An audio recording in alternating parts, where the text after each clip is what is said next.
Is the NFL going to reinstate their emergency third quarterback rule? I mean, that game yesterday was awful.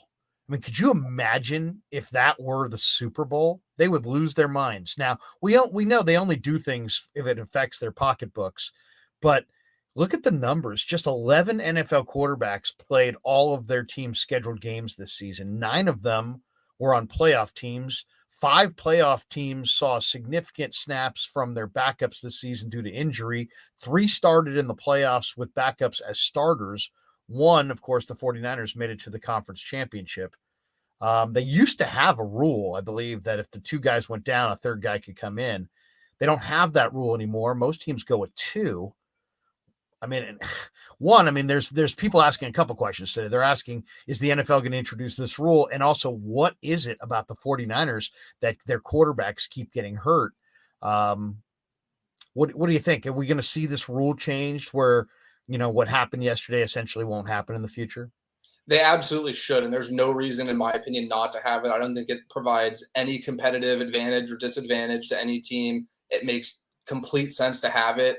The only people watching yesterday's game that were more upset than 49ers fans was the companies and entities that bought ad space in that second half of that game, because I can't imagine how many people just simply tuned out. And I'm sure plenty of 49ers and Eagles fans stayed watching the whole 60 minutes.